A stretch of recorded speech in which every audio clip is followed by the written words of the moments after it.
मैं सबको कैद खाने में बंद कर दिया हूँ। और ये संत को कहना हुआ, इस राज के राजा होने के नाते कोई शुभ कर्म, अच्छा कर्म किए हैं, इसीलिए बारिश हुआ है।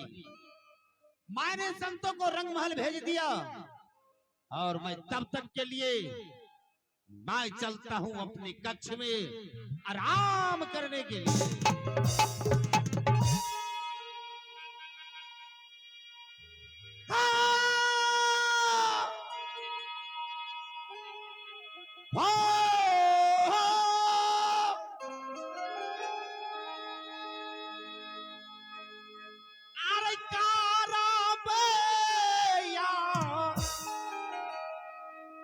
रामा यहाँ माहू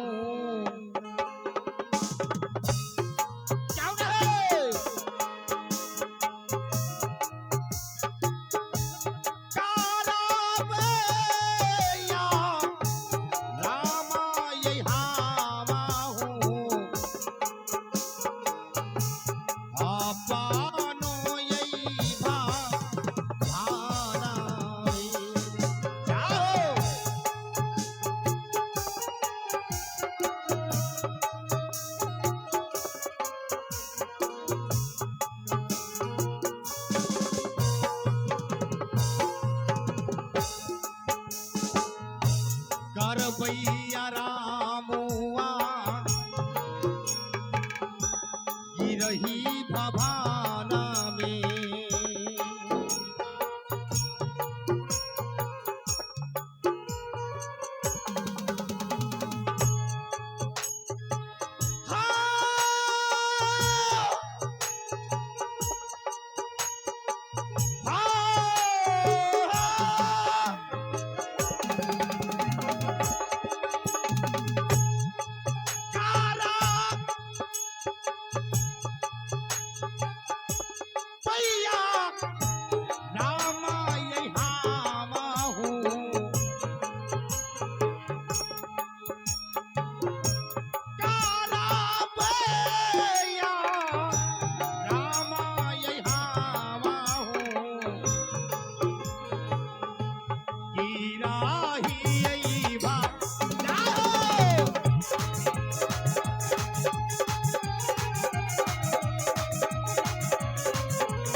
महारानी की जय हो। महारानी क्या हुआ? महारानी थोड़ा दर्शन दीजिए महारानी की।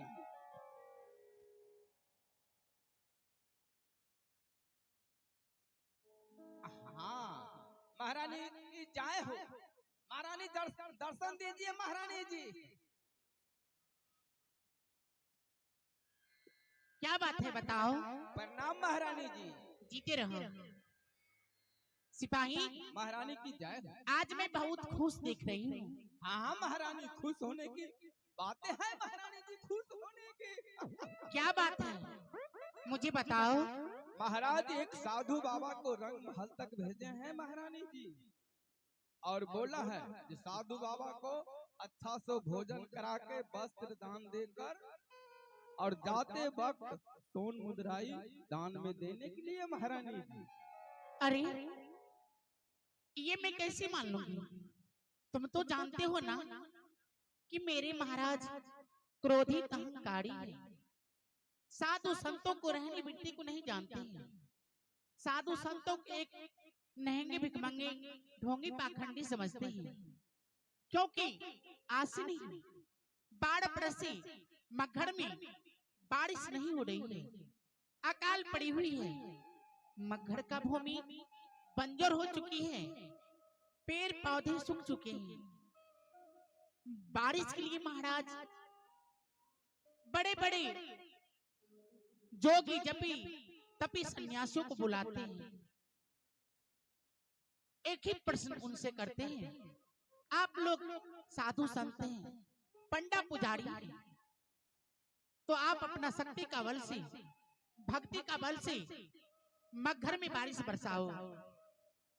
साधु संत, पंडा, पुजारी, जोगी, जपी, तपी, सन्यासी महाराज के प्रश्न के उत्तर नहीं देने पर महाराज क्रोध में आ जाते हैं और साधु संतों को कैद खाने में बंद करके तरपा तरपा को मारते हैं।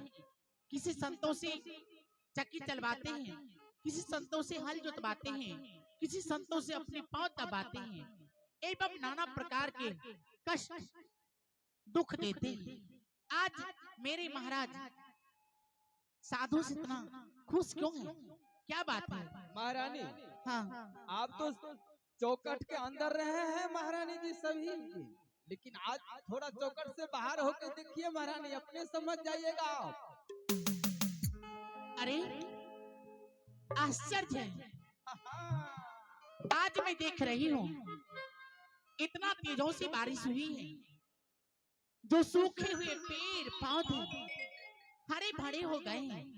पानी के लिए जीव जंतु त्राहिमाम कर रहे थे।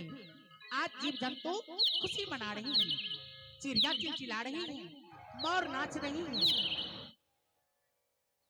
हाड़ा, अरे जमीन में नमी आ गई है। आमी नदी सूखे हुए थे, आज आमी नदी जलमग्न हो गई है। लगता है आमी नदी में बाढ़ आ गई है। या बारिश कैसे हुई है? उन्हीं साधु बाबा गाने से हुआ महारानी जी, उन्हीं साधु बाबा गाने से। मैं समझ गई। जी जी। इसका मतलब लगता है वो कोई साधारण संत नहीं है, वो कोई महापुरुष है जिनके आने से इस मगहर में बारिश हुई है। आज मेरे महाराज भी बहुत खुश हैं। एक काम करो, बोलिए महारानी जी। पहले साधु जी के लिए सुंदर सा आसन लगाओ। जो आज्ञा हो महारानी जी। आज्ञा है, आज्ञा का तुम पालन करो। जरूर। हाँ हाँ।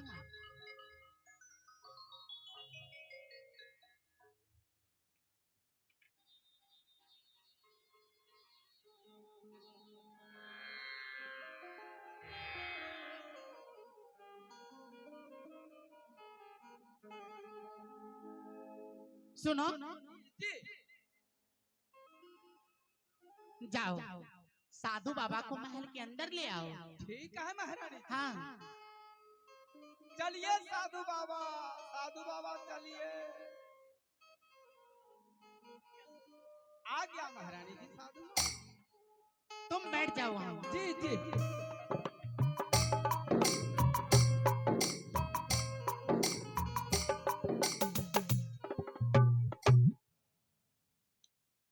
हे महात्मा जी, आपके चरणों में मैं कोटि कोटि नमन प्रणाम करती हूँ। खुशी रहो कमलावती, खुशी रहो। हे प्रभु, कहाँ से आयो तन अचिंद्र प्रभु, कहवा पायो कौन नाम तुम्हारा गुरुदेवा, ये सब कहो तुम मोहिनेवा। तीनों लोग में सबसे बड़ा विष्णु है, वह तीनों लोग का स्वामी है, पालनहार है, जगत का रचयिता है। आप कौन हैं? कहाँ से आए हैं? आप अपना परिचय दें।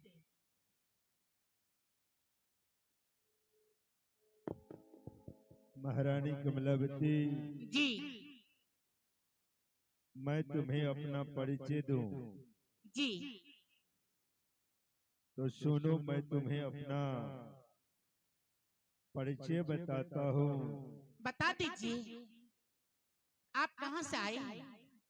हम बासी वही दे सके जहाँ जात मरल कुल नाही, सबद मिलावा हो तू है, देह मिलावाना।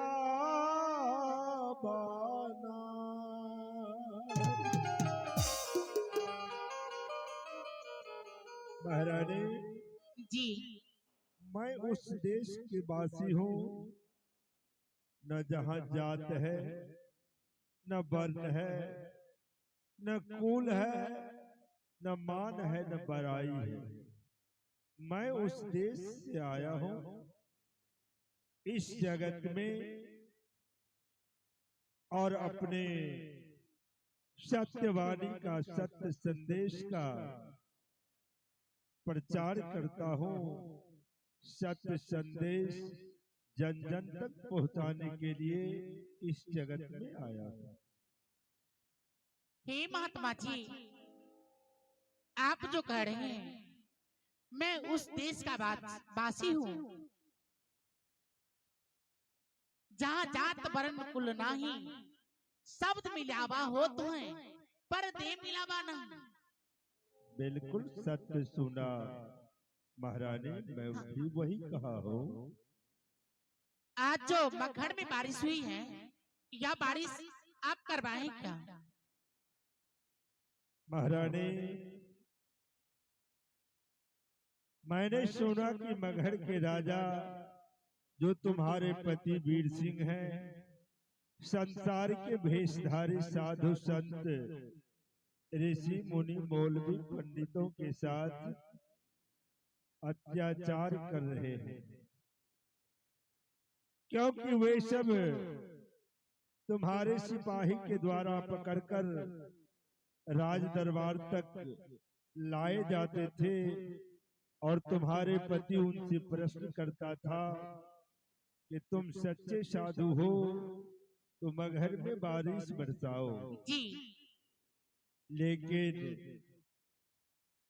वे सब भेषधारी साधु बारिश नहीं बरसा पाते थे और तुम्हारे पति के द्वारा दंडित कर दिए जाते थे, बांध बांध कर कारागार में बंद कर दिए जाते थे।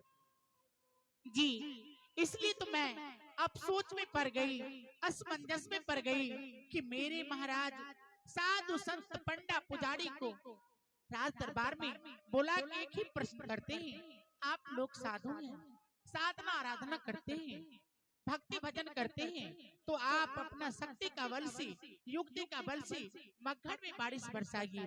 साधु संत पंडा पुजारी महाराज के प्रश्न को उत्तर नहीं देने पर, मगहर में बारिश नहीं करवाने पर महाराज क्रोध में आ जाते हैं और उसे कैद खाने में बंद करके तरपा तरपा को मारते हैं। इसलिए मैं आपसे पूछ रही हूँ कि आज जो मगहर में बारिश हुई है, यह बारिश आप करवाए क्या? तो तुम्हारे पति के द्वारा अत्याचार को देखते हुए मुझे मगहर आना पड़ा और बारिश बरसाना पड़ा। बारिश में ही साधु संत के अत्याचार को देखते हुए बरसाया हूँ महारानी। इसलिए तो मेरे महाराज आपसे इतना खुश हैं, इतना खुश हैं, जो सिपाहियों द्वारा आपको इस रंगमहल भेजे हैं और कहे हैं, जाओ सिपाही, महारानी कमलावती से कहना कि साधु जी के सुंदर सा भोजन करा के और मुंह मांगा इनाम बख्शिश दे के राज दरबार से विदा करने के लिए आप आदेश दीजिए। मैं आपके लिए क्या भोजन बना के ले आऊं? आदेश तो दीजिए ना। महारानी, हाँ, तुम्हें मेरे लिए कोई भोजन सुधारने की आवश्यकता नहीं है, इसलिए कि मैं कुछ आहार नहीं करता हूँ। ऐसा तो हो ही नहीं सकता है कि आप कुछ आहार नहीं करते हैं, क्योंकि यह पंचभौतिक शरीर जो है, यह कच्चा तत्व का शरीर है, यह जल की काया है, हार मांस की चोला है। जो मनुष्य भोजन न करे वह जीवित कैसे रह सकता है? वो तो मर जाएगा। कुछ ना कुछ आप आहार करते होंगे। तुम सत्य वचन को मानो कमलावती। मैंने तुम्हें कहा कि मैं जिस देश से आया हूँ उस देश में देह का मिलान नहीं होता। मैं तुम्हें बताया हूँ अभी जी कि देह मिलावा नाथ। तुम जो मेरा ये शरीर देख रही हो, यह पंच भौतिक शरीर तुम्हें केवल देखने मात्र में लग रहा है, लेकिन यह शरीर 5 तत्व 25 प्रकृति 3 गुण से परे है। और मुझे कुछ भोजन की आवश्यकता नहीं है, मैं कुछ आहार नहीं करता हूं। वैसे इस जगत में 4 युग, सतयुग, त्रेता, द्वापर और ये अंत में कलयुग है। इस चारों युग में मैं आकर के, तुमने पूछा कि आपका नाम क्या है? जी 4 युग में मैंने 4 नाम धरा करके इस संसार में भ्रमण किया हूं। जैसा कि सतयुग नाम अचिंत्य कहाया, त्रेता नाम मुनिंद्र धराया, द्वापर में करुणामय कहाया और कलयुग नाम कबीर धराया। इस कलिकाल कलयुग में कबीर नाम से जाना जाता हूँ। कबीर मेरा नाम है और मैं कुछ आहार नहीं करता हूँ। आप कुछ आहार नहीं करते हैं? इसलिए कि पानी से पैदा नहीं, श्वास नहीं शरीर, कुछ आहार करता नहीं, वह को नाम कबीर। कमलावती, हाँ हाँ पानी से पैदा नहीं, श्वास आना ही शरीर, कुछ आहार करता नहीं, वह को नाम कबीर। आप भोजन नहीं करते हैं तो राज दरबार से कुछ दान तो लेके जाइए ना। मैं आपके लिए सोन मुंदराई वस्त्र दर्भ ले आती हूँ। आप राज दरबार से कुछ दान लेके जाएंगे, यह बात मेरे महाराज सुनेंगे तो बहुत प्रसन्न होंगे कि मैंने सिपाही द्वारा साधु जी को रंगमहल भेजे और महारानी उसे आदर पूर्वक रंगमहलों से विदा किए। अगर आप कुछ दान लेके नहीं जाएंगे, यह बात मालूम हो जाएगा मेरे महाराज को, तो मुझ पर कसनी करेगा। जब मैं तुम्हें कह दिया कि मैं कुछ आहार नहीं करता हूँ, तो फिर मैं दान दक्षिणा लेकर क्या करूँगा? इसलिए हाँ मैं कुछ लेता भी नहीं हूँ, ना कुछ आहार करता हूँ, लेकिन हाँ इस संसार के जीवों को अपने तरफ से कुछ देता हूँ। आप क्या देते हैं? मैं क्या देता हूँ? हाँ महारानी, जी मैं भक्ति रूपी ज्ञान, भक्ति रूपी शिक्षा देता हूँ, मैं लेता नहीं हूँ। हे महात्मा जी, आप इस भक्ति के बारे में मुझे बता रहे हैं। मेरा नाम कमलावती है। मेरी चौथापन बीत रही है, मुझे एक भी सखा संतान नहीं हुआ। संतानों के लिए मैं हमेशा रोती रहती हूँ, तड़पती रहती हूँ, तरसती रहती हूँ। परमात्मा मुझे बाज बना के संसार में भेज दिए। संतानों के लिए मैंने कितना साधना आराधना की, भक्ति भजन किए, भुइया भवानी देवी देवता को मैंने पूजा किया। बड़े बड़े देवता ब्रह्मा विष्णु महेश लक्ष्मी सरस्वती पार्वती दुर्गा काली को आगे में मैं आंचल फैला के संतानों को भीख मांगा। कोई देवी देवता मेरा पुकार सुन नहीं सका, कोई मेरे मन को बात को जान नहीं पाए। भक्ति से मन टूट गया, मैं हार गई, मैं थक गई। भक्ति करने का इच्छा नहीं हो रहा है, क्योंकि मैंने कितना साधना आराधना की, एक भी सका संतान नहीं हुआ। मैं 5 के बाद रह गई, माथे पे कलंक का टीका लग गया। कमलावती, किस भक्ति का बारे में आप मुझे बता रही हैं? तुम जो भक्ति की हो हाँ, वह सच्चा भक्ति की नहीं की हो, क्या तुम बता सकती हो? तो भक्ति कैसे किया जाता है? मैं कैसे भक्ति करूं, कैसे साधना आराधना करूं? मैं जानना चाहता हूँ। तुम गुरुमुख हो, मेरा तुम्हारा गुरु कौन है? मेरा गुरु कोई नहीं है। मैं बिना गुरु का मैंने भक्ति किया हूँ, बिना गुरु का मैंने साधना आराधना किया। मेरा तो कोई गुरु नहीं है।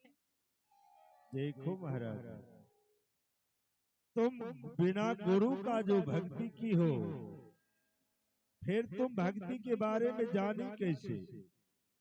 गुरु ही एक मात्र साधन है। गुरु के द्वारा जीव को भक्ति रूपी संदेश दिया जाता है। तुमने सच्चा भक्ति नहीं किया।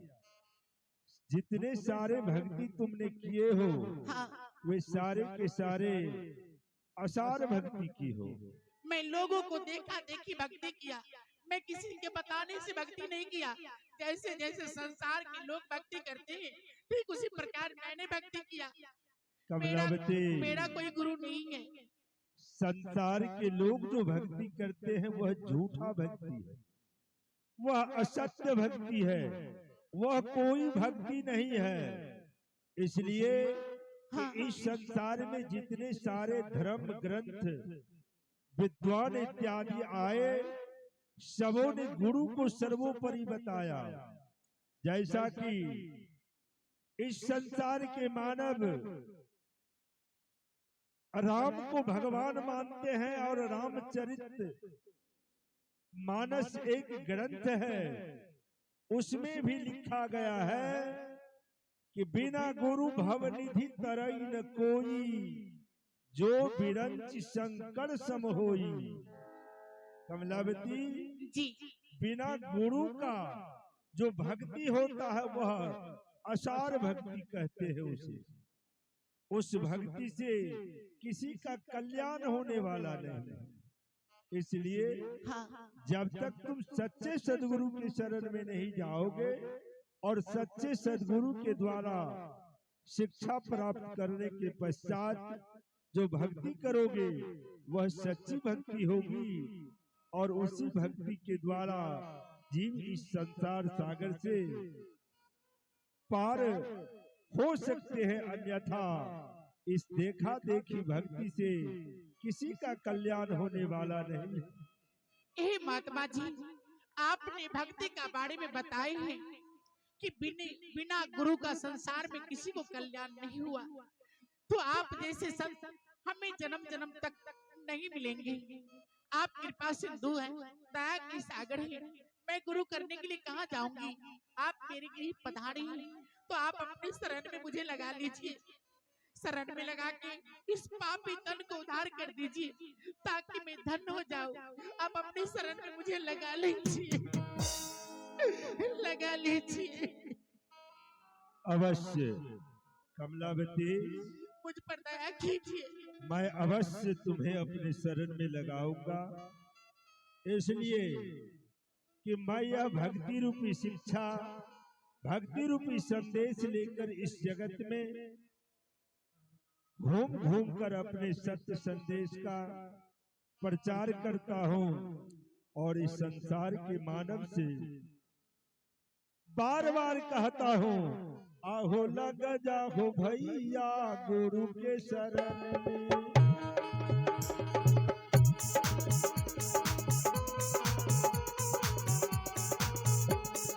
लग जाओ भैया गुरु के शरण में, छोटी जिंदगानी में नहीं तो चोरवा चोरा कर ले जाइए। तोरा भरल जवानी में तो चोरवा चोरा कले जई तोरा भरल जवानी में।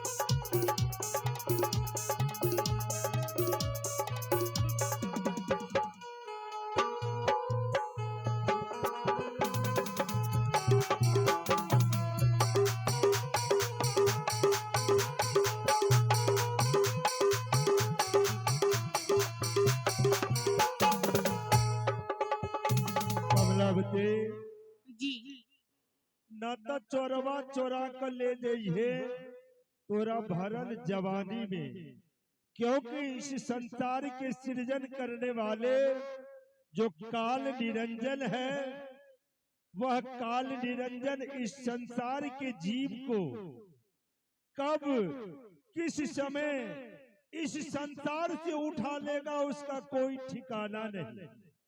इसलिए मैं कबीर कह रहा हूँ, जो कबीरा गर्व न कीजिए काल गहा कर केश, ना जानहु कि तुम्हारी है क्या घर क्या परदेश। वह काल कब किसको और किस समय इस दुनिया से उठा लेगा उसका कोई ठिकाना नहीं। इसलिए मानव को जितना जल्द हो सके सच्चे सदगुरु के शरण में लग जाना चाहिए, ताकि उनका कल्याण हो सके, ताकि उनका कल्याण हो सके। आप अपने शरण में मुझे लगा लीजिए बेटी, हाँ। मैं तुझे अवश्य अपने शरण में लगाऊंगा, लेकिन मेरे मत पंथ में सदगुरु कबीर के पंथ, जो कबीर पंथ है, उसमें कुछ मूल बातें हैं बेटी, वो क्या है? उससे भी तुम्हें कुछ धारण करना होगा। क्या मुझे धारण करना होगा वो आप मुझे बता दीजिए ना। देखो बेटी, 5 वस्तु को तुम्हें त्यागना होगा और 5 वस्तु को आत्मसात करना होगा। क्या मुझे त्यागना होगा और क्या अपनाना होगा। अपनाना होगा? देखो बेटी, काम, क्रोध, लोभ, मोह और अहंकार, इस 5 वस्तु को त्यागना होगा। मैं त्याग कर दूंगी आज से। और दया, गरीबी, बंदगी, समताशील, सुधार, इतने लक्षण साधु के काहि कबीर विचार। बेटी, जी दया भाव को अपनाना होगा, जीवों पर दया करना होगा। चोरी, झूठ, नशा, हिंसा और बेविचार, इन सब त्याग शब्दों को छोड़ना होगा, इन सब से दूर होना होगा। क्या तुम एक राजा की महारानी होकर ये सब कर लोगे? जी, आज से मैं त्याग कर दूंगी, ये सब वस्तु मैं त्याग कर दूंगी, मैं अपने दिल से हटा दूंगी। तो बेटी, अगर ऐसा तुम कर लोगी तो देखो, अरे आना कबीर पंथ में खाला का घर नहीं, आना कबीर पंथ में खाला का घर नहीं, आना कबीर पंथ में खाला का घर नहीं। आहना हसूर नर जिन्हें दुनिया का डर नहीं, आते हैं सूर नर दुनिया का घर नहीं, आते हैं सूर नर दुनिया का घर